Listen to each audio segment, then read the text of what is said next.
Hello everyone, कैसे हैं आप लोग। आज हम लोग केमिस्ट्री का नेक्स्ट लेसन स्टार्ट करेंगे, जो एक फिजिकल केमिस्ट्री का बहुत ही इंपॉर्टेंट लेसन है, जिसका नाम है केमिकल काइनेटिक्स। और इससे रिलेटेड काफ़ी क्वेश्चन आते हैं बोर्ड में, और ये कंपटीशन में भी क्वेश्चन बहुत आते हैं इसके। ठीक है, तो ये जो है फिजिकल केमिस्ट्री का एक बहुत ही इंपॉर्टेंट लेसन है, जिसका नाम है केमिकल काइनेटिक्स। केमिकल काइनेटिक्स में हम लोग क्या पढ़ते हैं? केमिकल काइनेटिक्स में जो रिएक्शन होती है, उस रिएक्शन के स्पीड के बारे में हम लोग पढ़ते हैं। तो यहाँ पे इसकी मीनिंग बताई गई है, क्या होती है। जैसे ये केमिकल काइनेटिक्स, तो केमिकल का मतलब जैसे कोई भी रिएक्शन हो रही है, केमिकल रिएक्शन है। अब काइनेटिक्स का मतलब क्या होता है? ये काइनेटिक्स जो वर्ड आया है, is drive from Greek word kinesis, और विच मीन्स स्पीड। तो क्या होता है, यहाँ पे हम लोग केमिकल्स रिएक्शन जो हो रही है, वहां पे जो भी केमिकल्स रिएक्शन हो रही है, उसकी स्पीड के बारे में हम लोग स्टडी करते हैं। ठीक, तो ये जो है केमिस्ट्री, केमिकल काइनेटिक्स, ये फिजिकल साइंस का एक ब्रांच है, और फिजिकल केमिस्ट्री में इसको हम लोग पढ़ते हैं, जैसे सोल्यूशन, इलेक्ट्रोकेमिस्ट्री, ये सब है। तो स्टार्ट करते हैं हम लोग इसके बारे में पढ़ना। आज आप लोग कॉपी पेन निकाल लीजिए, नोट्स बनाना स्टार्ट करिए। इसके बारे में हम लोग स्टेप बाय स्टेप पढ़ेंगे। रिएक्शन क्या होता है, कौन से रिएक्शन होते हैं जिसकी स्पीड हम लोग मेजर कर सकते हैं, कुछ रिएक्शन ऐसे होते हैं जिनकी स्पीड हम लोग मेजर नहीं कर सकते, कुछ रिएक्शन बहुत फास्ट होते हैं, कुछ रिएक्शन बहुत स्लो होते हैं, कुछ रिएक्शन बहुत ही ना स्लो होते हैं ना फास्ट होते हैं, मॉडरेट रिएक्शंस होते हैं।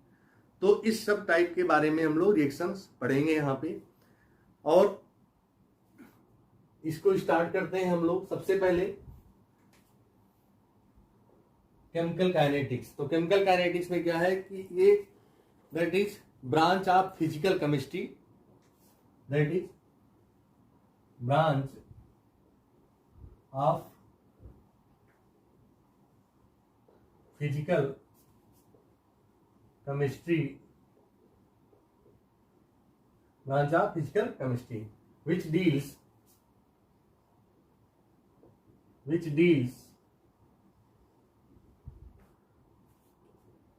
chemical kinetics is the branch of physical chemistry which deals rate of reaction,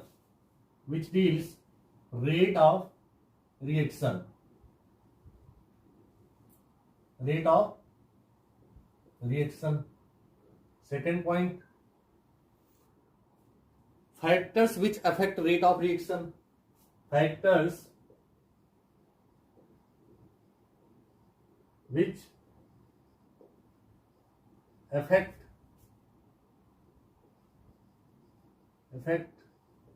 of chemical reaction. First point क्या है कि rate of reaction, second factors which affect of chemical reaction, mechanism of reaction,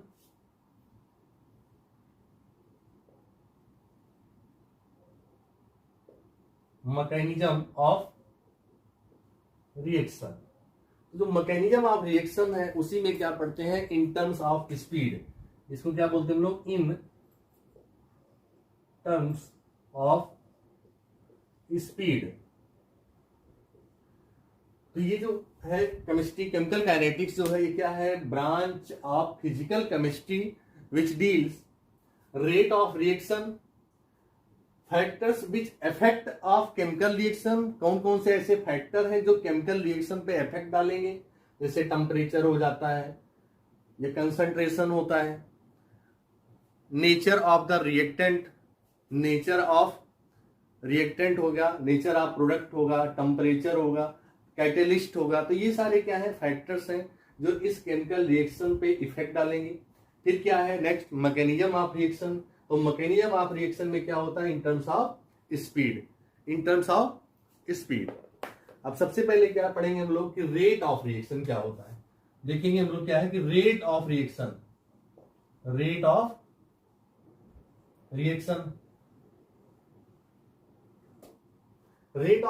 को define करते हैं हम लोग, क्या है कि change in concentration of reactant,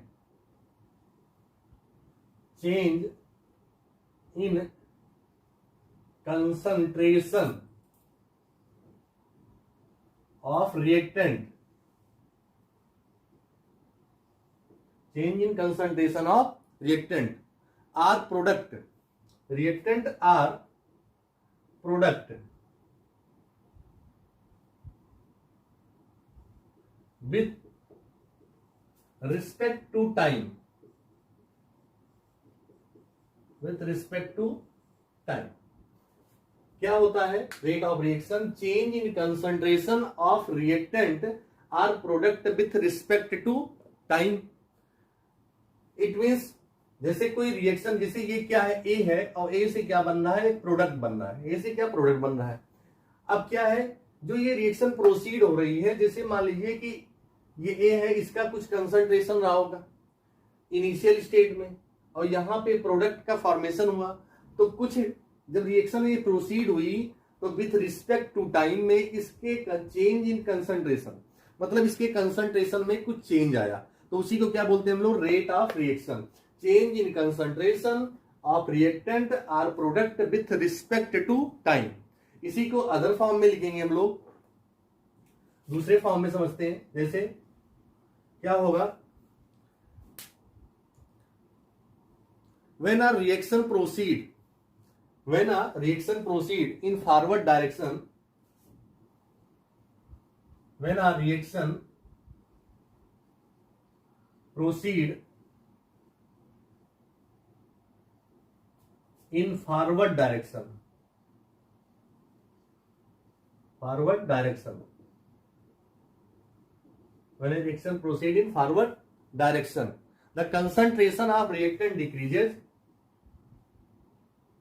the concentration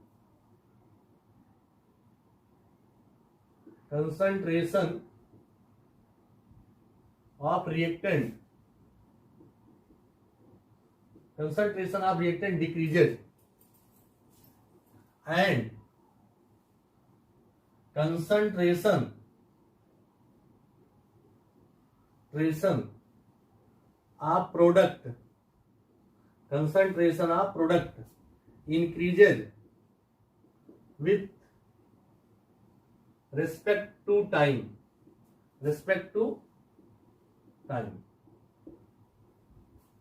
second definition क्या है कि when reaction proceed in forward direction, जैसे जो भी रिएक्शन हो रही है इस डायरेक्शन में हो रही है, फॉरवर्ड मतलब ये एक साइड से दूसरे साइड में जा रही है, that is forward direction. The concentration of reactant decreases, जैसे ये ए है तो ए क्या है? ये रिएक्टेंट है। क्या है? ये रिएक्टेंट है। And concentration of product increases with respect to time, that is rate of reaction, that is rate of reaction. तो ये होता है रेट ऑफ रिएक्शन की डिफिनेशन। हम लोग रेट ऑफ रिएक्शन को कैसे डिफाइन करते हैं। अब बात यह है यहाँ पे सबसे इंपॉर्टेंट पॉइंट कि किस टाइप के रिएक्शंस होंगे, which type of reactions are measure to the rate of reaction, मतलब किस टाइप के रिएक्शन होंगे जिसका हम लोग रेट मेजर करेंगे। रिएक्शन ना बहुत फास्ट होना चाहिए, ना बहुत स्लो होना चाहिए। ठीक है, तो चलिए स्टार्ट करते हैं हम लोग कि किस टाइप के रिएक्शन होंगे जिनका हम लोग रेट मेजर करें। तो पहले इसको आप लोग नोट करिए, फिर आगे हम बता रहे हैं।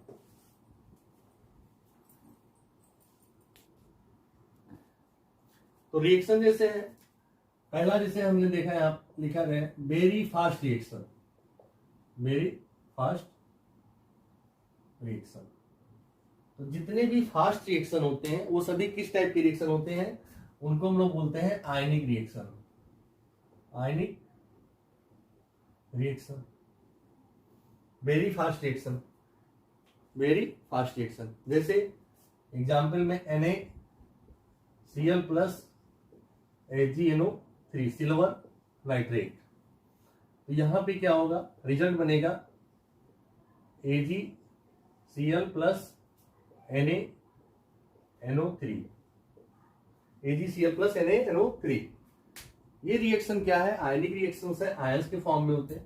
यहां पे AgCl बनेगा और जो बनाएगा व्हाइट PPT का फॉर्मेशन करेगा। यहाँ पे देखिए Na प्लस के फॉर्म में, Cl माइनस के फॉर्म में, Ag प्लस में, NaNO3 क्या है? माइनस के फॉर्म में। तो ये जो है क्या है, ये आयनिक रिएक्शंस, क्या है, आयनिक रिएक्शंस है। और ये रिएक्शन बहुत ही स्पीड से प्रोसीड होती है। इस रिएक्शन को कंप्लीट होने में 10⁻⁻6 सेकेंड्स ओनली, या इससे कम लगता है टाइम। तो ये रिएक्शन क्या होती है, वेरी फास्ट रिएक्शन होती है, ठीक। और कौन सी रिएक्शन है, ये आयनिक रिएक्शन है। तो इसका जो ROR है, रेट ऑफ रिएक्शन, तो क्या हो जाएगा यहां पे ROR रेट ऑफ रिएक्शन क्या होगा, can not be determine, can not be determine,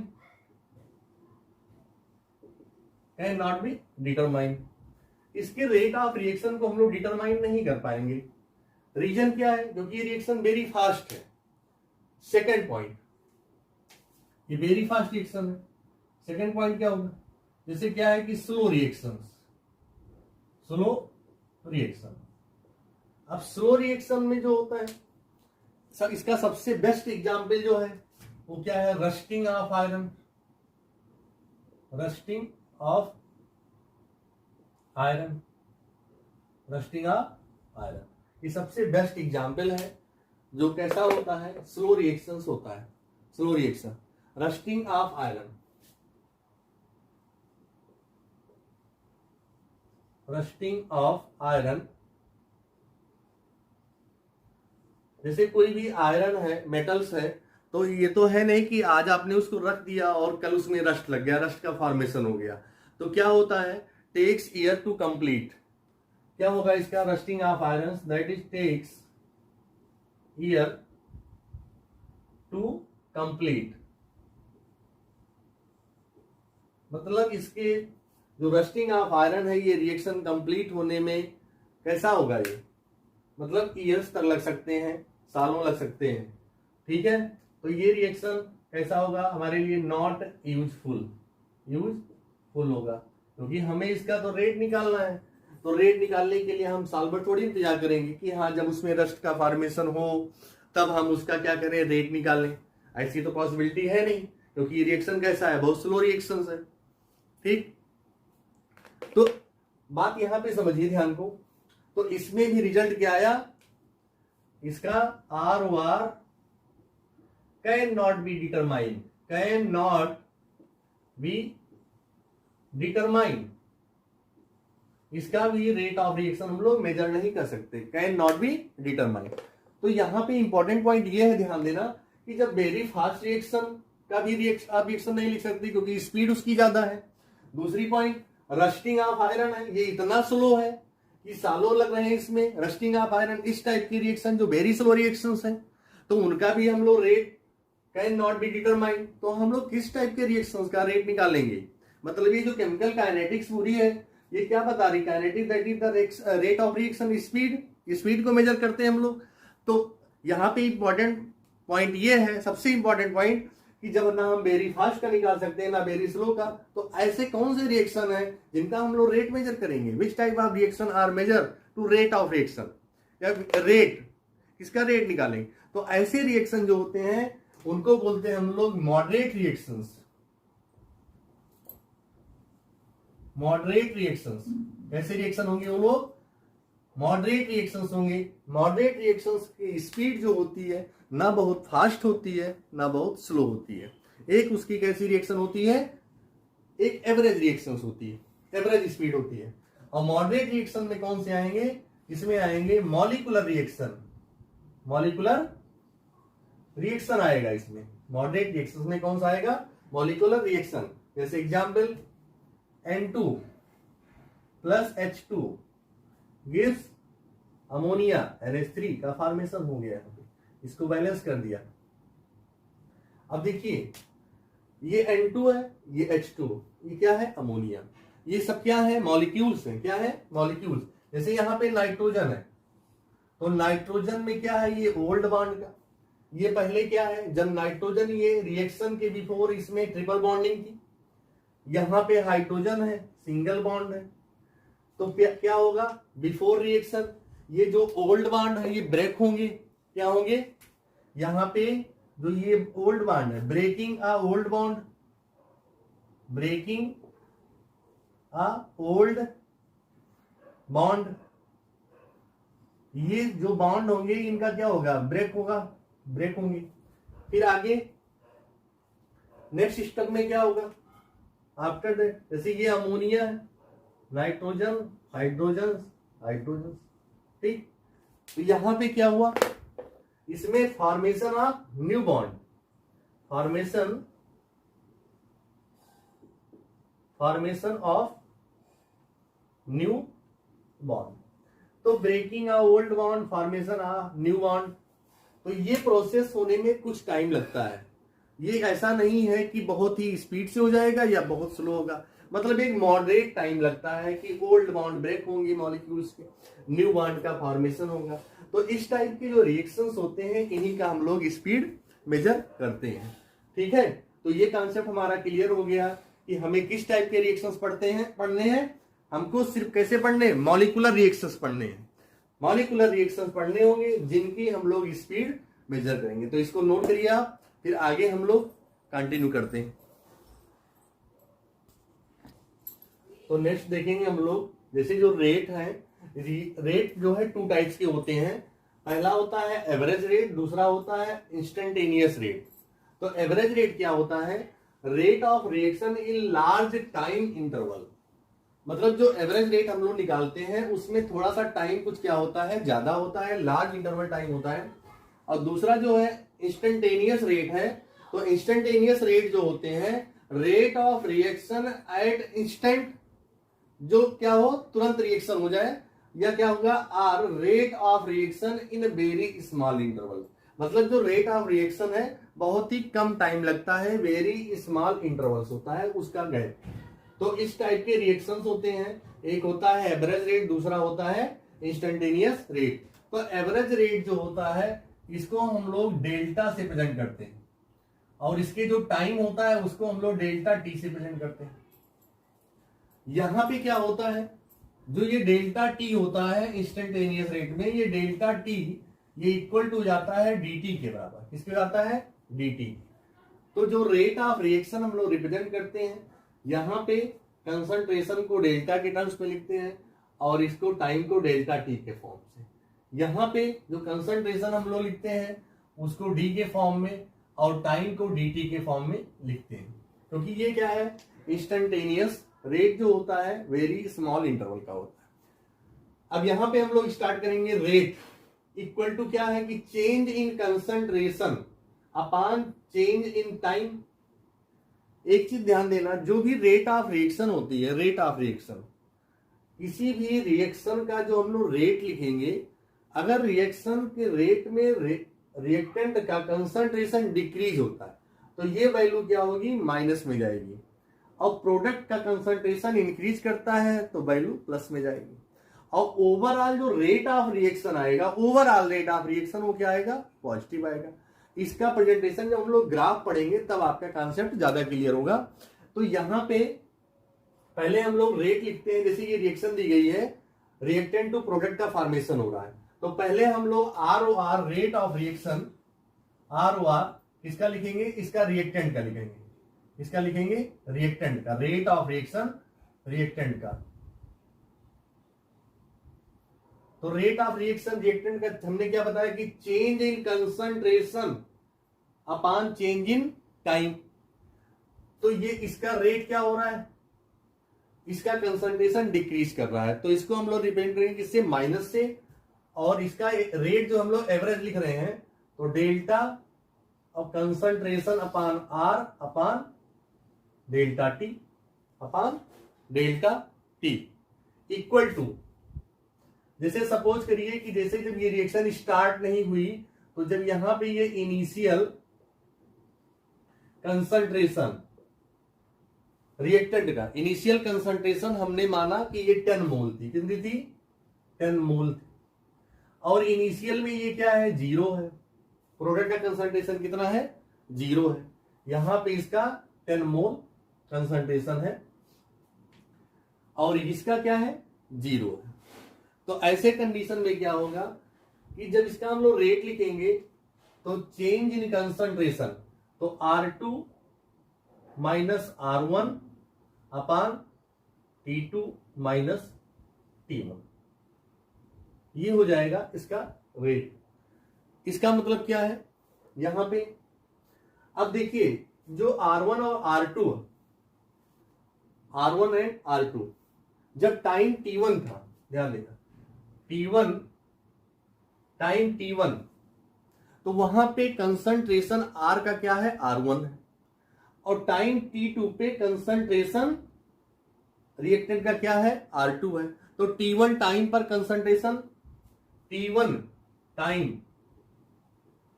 पर कंसंट्रेशन कितना है, R1, और T2 टाइम पर कंसंट्रेशन क्या है, R2 है। तो R1 और R2 minus R1 upon T2 minus T1, तो यहां पे कंसंट्रेशन किसका ज्यादा है, यहां पे हो जाएगा कि R1 initial concentration R1 is greater than R2, concentration of R1 is greater than R2, concentration of R1 is greater than concentration of R2। और ये वैल्यू किस में आई, माइनस में आई, क्योंकि इसका कंसंट्रेशन चेंज हो रहा है। दूसरा rate of reaction product, rate of reaction product. अब हम लोग प्रोडक्ट का लिखेंगे, ये प्रोडक्ट है तो क्या हो जाएगा, हमने बताया कि प्रोडक्ट की कंसंट्रेशन इंक्रीज करती है, तो क्या हो जाएगी वैल्यू प्लस में, तो delta concentration of P upon delta T equal to क्या हो जाएगा, कंसंट्रेशन यहां पे P2 minus P1 upon T2 minus T1। यहां प्रोडक्ट के बारे में लिख रहे हैं हम, तो P2 माइनस P1, तो कंसंट्रेशन ऑफ प्रोडक्ट P2, जो P2 है इसका कंसंट्रेशन क्या है, ज्यादा है, P2 is greater than P1, क्योंकि P2 जो है हमारा ये कैसा, ये फाइनल प्रोडक्ट है, क्या है, फाइनल प्रोडक्ट है, तो इसका कंसंट्रेशन क्या होगा, कंपेयर देन P1 से ग्रेटर होगा। जैसे यहां पे इनिशियल है T1, ये इनिशियल है, जब कंसंट्रेशन इसका क्या हुआ, धीरे धीरे डिक्रीज हुआ, तो इसका कंसंट्रेशन इंक्रीज हुआ, तो जो हमारा नया प्रोडक्ट बन रहा है वो क्या है, P2। तो इस तरह से जो हम लोग इसका रेट ऑफ रिएक्टेंट और रेट ऑफ प्रोडक्ट को लिखते हैं। अब जैसे हमने ये बताया आपसे कि एवरेज रेट को हम लोग डेल्टा और dt से प्रेजेंट करते हैं, और इसको हम लोग स्मॉल d और dt से प्रेजेंट करते हैं इंस्टेंटेनियस रेट को। तो चलिए एक रिएक्शन हम लोग लेते हैं और उस रिएक्शन को लिखेंगे, कैसे उसका एवरेज रेट लिखते हैं और कैसे उसका इंस्टेंटेनियस रेट लिखते हैं। तो इसको लिखिए आप, तो हम उसको बता रहे हैं आपको। अब ये दो एग्जाम्पल लिया हमने, जैसे पहला एग्जाम्पल है कि 2R गिव्स 3 प्रोडक्ट, और दूसरा है 2A + 3B गिव्स 4C। अब चलिए दोनों रिएक्शन का हम लोग क्या करते हैं, इसका एवरेज रेट ऑफ रिएक्शन लिखते हैं और इंस्टेंटेनियस रेट ऑफ रिएक्शन लिखते हैं। तो इसको समझिए कैसे लिखा जाता है। जैसे पहला है फर्स्ट वाला, फर्स्ट क्या दिया है, 2R गिव्स 3P, तो इसका क्या लिखेंगे हम लोग, पहले लिखेंगे एवरेज रेट ऑफ रिएक्शन, तो एवरेज रेट R1, और कैसा है ये, एवरेज है, R1 average rate of reaction, average को शॉर्ट फॉर्म में लिखेंगे हम लोग AB, क्या हो जाएगा, माइनस, क्या है, माइनस होगा यहां पे, क्योंकि कंसंट्रेशन A की क्या हो रही है, माइनस कंसंट्रेशन ऑफ R क्या हो रही है, डिक्रीज हो रही है, 1/2, जो भी वैल्यू होगी कोफिशिएंट की उसको हम लोग डिवाइड करेंगे, डिवाइड के रिस्पेक्ट में लिखेंगे, -1/2, और क्या है, delta concentration of R upon delta T equal to plus concentration of product 1/3, coefficient number से क्या करेंगे हम लोग, डिवाइड करेंगे, concentration of product delta concentration of product upon dt, change in concentration of reactant या change in concentration of product with respect to time, with respect to time. इसकी value plus में, इसकी वैल्यू माइनस में, क्योंकि ये concentration decrease कर रही है, इसकी कंसंट्रेशन इंक्रीज कर रही है। दूसरा, rate of reaction instantaneous, instantaneous में लिखेंगे हम लोग। इसमें क्या होगा, -1/2 D change in concentration of R upon dt upon dt equal to +1/3 instantaneous के फॉर्म में लिखे तो D change in concentration of product upon dt। तो ये हो गया क्या, एवरेज रेट ऑफ रिएक्शन, और ये क्या हो गया, रेट ऑफ रिएक्शन इंस्टेंटेनियस हो गया। ये हो गया हमारा पहला इक्वेशन, पहला इक्वेशन। दूसरा इक्वेशन देखिए, इक्वेशन नंबर 2। इसमें क्या दिया है, 2r 2a + 3b gives 4c, 2a + 3b gives क्या दिया है, 4c। तो सबसे पहले क्या लिखेंगे, इसका एवरेज रेट लिखेंगे। क्या लिखेंगे, एवरेज रेट। तो ROR average rate of reaction -1/2 change in concentration delta, change in concentration of A upon delta T upon T equal to -1/3 delta change in concentration of B upon delta T equal to concentration of product plus 1/4 delta change in concentration of C upon delta T। जो reactant होंगे उनके average rate of minus में आएंगे और इनका जो है plus में लिखेंगे। और ओवरऑल जो रिएक्शन होगा, हमने क्या बताया, ओवरऑल जो रिएक्शन होगा, रेट ऑफ रिएक्शन ओवरऑल क्या होगा, वो हो जाएगा पॉजिटिव, चाहे वो इंस्टेंटेनियस का हो चाहे वो एवरेज का हो, ओवरऑल क्या होगा, रिएक्शन पॉजिटिव होगा। आगे देखिए, next rate of reaction ROR instantaneous, इसको इंस्टेंटेनियस के फॉर्म में लिखेंगे। नेक्स्ट इसी को चेंज कर देते हैं, क्या होगा, -1/2 D concentration of A upon dt equal to -1/3 D change in concentration of B upon dt equal to +1/4 D change in concentration of C upon dt। तो ये आपको समझ में आ गया होगा कि किसी भी रिएक्शन का हम लोग रेट ऑफ रिएक्शन कैसे लिखते हैं, चाहे वह एवरेज के फॉर्म में हो या चाहे इंस्टेंटेनियस के फॉर्म में हो। और इसी से रिलेटेड एक एग्जाम्पल और कर लेते हैं, जैसे हम लोग इसको लिखते हैं अमोनिया को। किसको लेते हैं, जैसे ले लिया हमने अमोनिया को। अमोनिया का एग्जाम्पल जैसे देखो, ये रिएक्शन है, N2 है प्लस H2 है, गिव्स क्या बन गया, अमोनिया NH3 2NH3 3H2। अब इस रिएक्शन का हमको क्या लिखना है, एक लिखना है एवरेज रेट ऑफ रिएक्शन, दूसरा लिखना है इंस्टेंटेनियस रेट ऑफ रिएक्शन।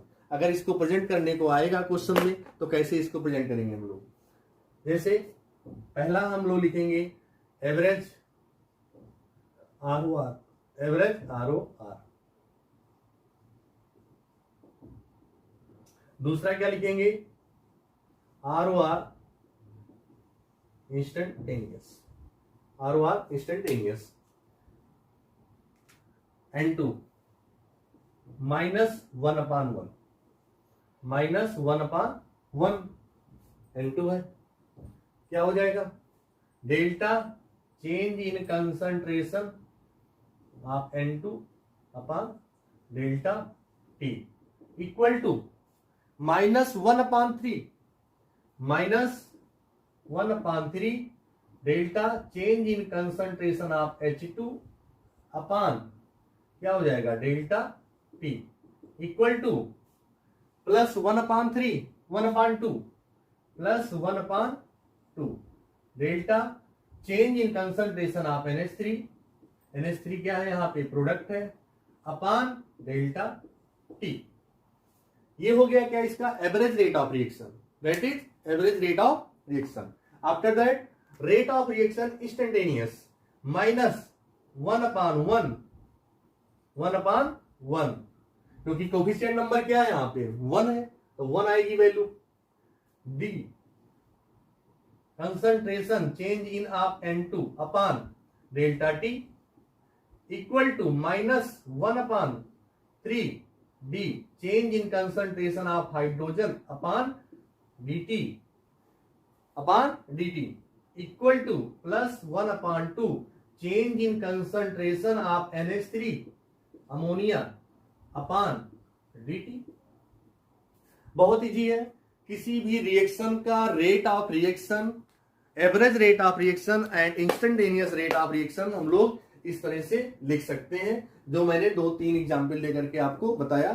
तो आई होप आपको समझ में आ गया होगा कि अब किसी भी रिएक्शन का rate of reaction, average rate of reaction और इंस्टेंटेनियस रेट ऑफ रिएक्शन हम लोग किस फॉर्म में प्रेजेंट कर सकते हैं। तो आप इसको नोट करिए। इसके बाद हम लोग एक टॉपिक पढ़ेंगे रेट ऑफ रिएक्शन में, मतलब इसका रेट ऑफ अपीयरेंस और रेट ऑफ डिसअपीयरेंस क्या होता है, तो इसे नोट करिए। तो ये एक एग्जाम्पल हमने फिर से लिया, क्या है कि 3x + y गिव्स 2z। तो इसमें हम लोग सीखेंगे कि रेट ऑफ रिएक्शन तो हमने लिखना सीख लिया, किसी भी रिएक्शन का एवरेज रेट ऑफ रिएक्शन कैसे लिखते हैं और इंस्टेंटेनियस रेट। अब यहाँ पे 2 कॉन्सेप्ट और सीखेंगे हम लोग कि रेट ऑफ डिसअपीयरेंस क्या होता है और रेट ऑफ अपीयरेंस क्या होता है। रेट ऑफ डिसअपीयरेंस और रेट ऑफ अपीयरेंस। तो सबसे पहले क्या करेंगे, इस रिएक्शन का हम लोग एवरेज रेट लिखेंगे ROR, average rate of reaction लिखेंगे, उसी के अकॉर्डिंग हम लोग आपसे निकालेंगे इससे डिसअपीयरेंस एंड अपीयरेंस। तो ROR average rate of reaction क्या हो जाएगा, -1/3 delta change in concentration of X upon delta T upon delta T हो जाएगा। ठीक, दूसरा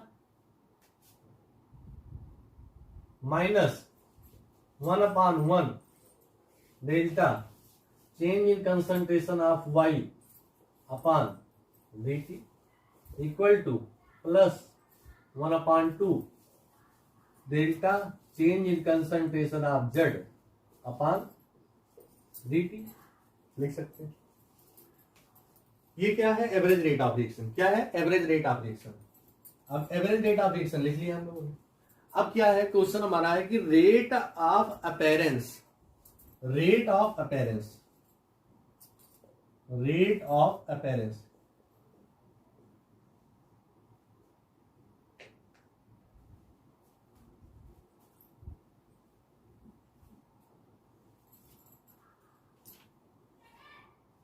rate of appearance. Rate of appearance को हम लोग लिख सकते हैं ROA। रेट ऑफ अपीयरेंस किसके रिस्पेक्ट में लिखते हैं हम लोग, जो हमारा ये प्रोडक्ट बनता है, क्या बनता है, प्रोडक्ट बनता है, उसी को क्या लिखते हैं हम लोग, रेट ऑफ अपीयरेंस। तो यहां पे जो रेट ऑफ अपीयरेंस होगा वो क्या है आपके पास, ये है +1/2 delta Z upon dt, delta Z upon dt। तो यहां पे कोफिशिएंट को कोई जरूरी नहीं है लेना, यहां पे इसको हम डायरेक्ट लिख सकते हैं, क्या है इसे, वैसे आएगा क्या, +1/2 लिख सकते हैं हम, +1/2 delta Z upon dt concentration of Z। ये हमारा क्या है, रेट ऑफ अपीयरेंस। दूसरा क्या है, rate of disappearance, rate of disappearance.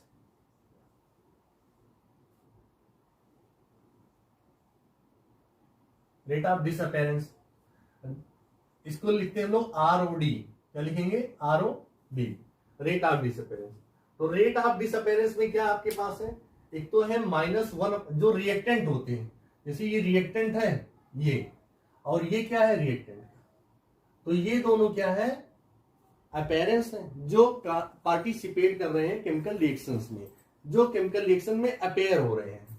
तो पहला क्या है, -1/3 delta change in concentration of X upon delta T. दूसरा क्या है, -1/1 delta change in concentration of Y upon delta T. तो ये दोनों क्या है, हमारे अपीयरेंस है, और ये क्या है सब, ये अपीयरेंस है, ये क्या है, डिसअपीयरेंस है। अब इसको अगर आपको प्लस और माइनस से हटना है तो यहां पे क्या कर देंगे, आर करके इसको आप लगा सकते हैं, यहां पे मॉड लगा देंगे। क्या लगा देंगे, मॉड लगा देंगे। तो ये हो जाएगा जैसे डेल्टा जेड अपान क्या हो जाएगा, डेल्टा टी, ऐसे लगा देंगे, delta z upon delta T. दूसरा क्या है, जैसे डेल्टा एक्स अपान dt, डेल्टा y अपान क्या हो जाएगा, डेल्टा t। तो ये हो गया रेट ऑफ अपीयरेंस और रेट ऑफ डिसअपीयरेंस। जैसे दूसरा एग्जांपल अमोनिया का, फिर ले लेते हैं अमोनिया का हम लोग। तो अमोनिया का जैसे है लिखा है N2 + H2 गिव्स अमोनिया। जो बार बार हम अमोनिया कह रहे हैं, अमोनिया का मतलब क्या है कि कंप्लीट रिएक्शन जो है अमोनिया का फॉर्मेशन में, तो उसको दैट इज द अमोनिया के फॉर्म में लिख सकते हैं। तो ये क्या है reaction, N2 + H2 gives ammonia, तो 2NH3 और 3H2। अब इसका हमें लिखना है क्या, rate of reaction, rate of appearance, rate of disappearance. कैसे लिखेंगे बताइए, चलिए स्टार्ट करते हैं। जैसे इसका लिखेंगे रेट ऑफ रिएक्शन, हम लोग एवरेज में लिखेंगे।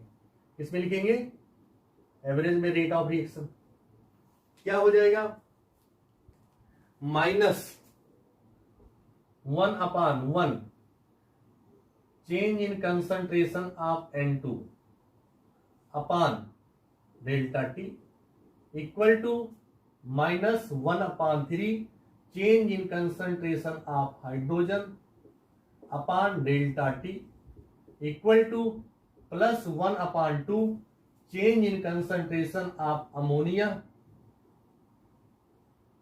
अपान डेल्टा टी। ये लिख दिया। तो देखिए इसका हम लोग क्या करेंगे, रेट ऑफ रिएक्शन लिख लिया। तो यहां पे क्या होगा, अब पहले हम लोग लिखेंगे रेट ऑफ अपीयरेंस। क्या लिखेंगे, रेट ऑफ अपीयरेंस। तो रेट ऑफ अपीयरेंस में मैंने ये बताया था आपसे कि जो हमारा प्रोडक्ट होता है वो क्या होता है, अपीयरेंस होता है। तो प्रोडक्ट में हमारे पास क्या है, हमारे पास है ये पार्ट होगा NH3 का, तो +1/2 delta concentration of ammonia upon क्या हो जाएगा, डेल्टा टी। दूसरा rate of disappearance, rate of disappearance. तो रेट ऑफ डिसअपीयरेंस में क्या लिखेंगे हम लोग, रेट ऑफ डिसअपीयरेंस में दो कंटेंट आएंगे, एक तो N2 है, -1/1 change in concentration of nitrogen upon delta T, और दूसरा आपके पास आएगा -1/3 change in concentration of hydrogen upon delta T, upon delta T. तो ये हो गया हमारा रेट ऑफ डिसअपीयरेंस और ये हो गया हमारा रेट ऑफ अपीयरेंस। अब हमने क्या बताया, आपको माइनस प्लस से हटना है, मतलब इसका कोफिशिएंट का कोई रोल नहीं होता है, no any role of coefficient in a rate of appearance and rate of disappearance. या इससे हटना है आपको तो आप इसको मॉड लगा सकते हैं, मैंने बताया जैसे डेल्टा NH3 अपान क्या हो जाएगा, डेल्टा टी, डायरेक्ट लिख सकते हैं इसको। जैसे डेल्टा N2 अपान dt, दूसरा डेल्टा H2 अपान dt। ठीक है, तो ये हो गया कंसंट्रेशन के साथ जो रिएक्शन प्रोसीड हो रही है तो कहाँ पे कंसंट्रेशन घट रहा है, कहाँ पे कंसंट्रेशन बढ़ रहा है, ये चीज हम लोगों ने देखा। और दूसरी चीज हम लोगों ने एवरेज रेट ऑफ रिएक्शन निकालना सीखा, इंस्टेंटेनियस रेट ऑफ रिएक्शन लिखना सीखा। इसके बाद हम लोगों ने दो कॉन्सेप्ट और देखा, रेट ऑफ अपीयरेंस और रेट ऑफ डिसअपीयरेंस। अब कोई भी रिएक्शन अगर आपको दिया होगा, रेट ऑफ अपीयरेंस और रेट ऑफ डिसअपीयरेंस कैसे निकालेंगे, तो उस क्वेश्चन को आप कर सकते हैं। अब चलिए इसी के बेस पे हम लोग एक दो न्यूमेरिकल करेंगे कि रेट ऑफ अपीयरेंस और रेट ऑफ डिसअपीयरेंस कैसे निकालते हैं। तो पहले आप इसको नोट करिए, फिर आगे हम बता रहे हैं। ये क्वेश्चन है, ध्यान देना। जैसे लिखा है, if rate of disappearance ROD, rate of disappearance of hydrogen is 2 into 10 to power minus 3 mole second inverse, then find rate of appearance of HI, find rate of appearance of HI। मतलब हमें ये बताना है कि HI का rate of appearance क्या होगा। तो सबसे पहले क्या करेंगे, इसका हम लोग रिएक्शन लिख लेंगे, रेट ऑफ रिएक्शन। तो ROR जैसे इंस्टेंटेनियस के फॉर्म में लिखते हैं लोग, इंस्टेंटेनियस के फॉर्म में, तो ये क्या हो जाएगा, -1/1 change in concentration of H2 upon dt, -1/1 change in concentration of I2 upon dt equal to +1/2 change in concentration of HI upon dt upon dt। तो ये जो रिएक्शन लिखा, रेट ऑफ रिएक्शन, हमने किसमें लिखा, rate of reaction in instantaneous form में। किसमें, instantaneous form. हमको निकालना क्या, रेट ऑफ डिसअपीयरेंस दिया है H2 का। H2 ये देखिए, H2 और I2 क्या है, ये दोनों क्या है, डिसअपीयरेंस है, और ये क्या है, अपीयरेंस है। इसका दिया है, इसके रिस्पेक्ट में हमको HI का निकाल लेना है अपीयरेंस। क्या निकालना है, अपीयरेंस निकालना। तो कैसे निकालेंगे, ROD rate of disappearance of H2 upon, coefficient number कितना इसका है, 1 है, upon equal to rate of appearance of rate of disappearance. तो rate of disappearance of H2 upon rate of appearance of क्या है, HI अपॉन कितना है इसका कोएफिशिएंट नंबर 2 अपॉन 2। यही फार्मूला लगाएंगे। क्या है वैल्यू बताइए, इसकी वैल्यू क्या है, रेट ऑफ, आपको निकालना है ROD rate of appearance of HI निकालना है आपको, rate of appearance of HI। तो RO rate of appearance of HI, rate of disappearance of hydrogen दिया है, कितना दिया, 2 into 10 to power -3 upon 1 equal to rate of appearance of HI upon 2।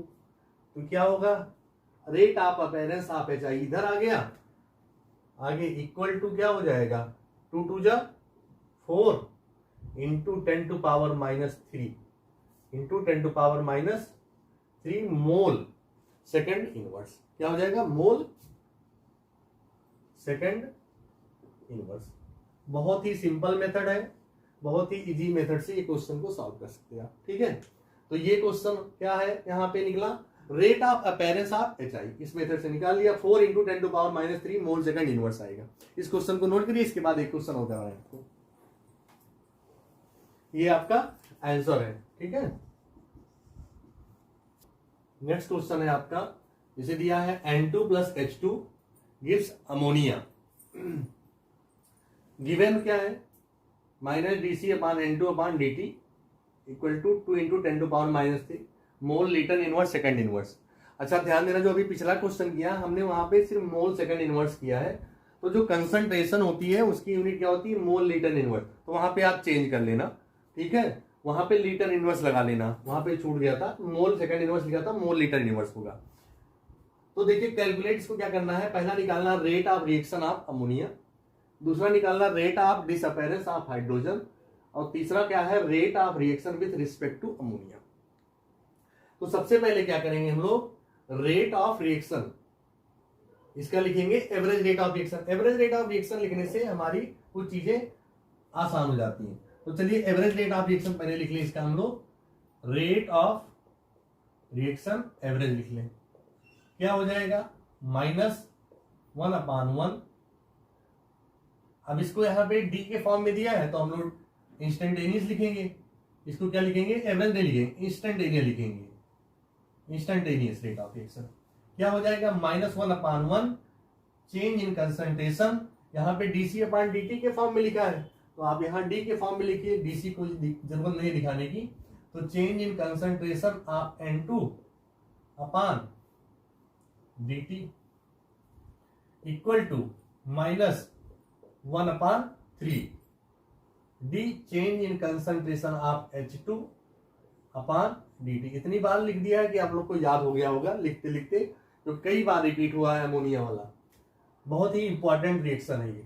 Equal to plus 1/, यहां पे आएगा 1/2 change in concentration of NH3/dt। ये हो गया इंस्टेंटेनियस रेट ऑफ रिएक्शन। अब हम क्या करना है, हमको पहले निकालना है rate of appearance of ammonia.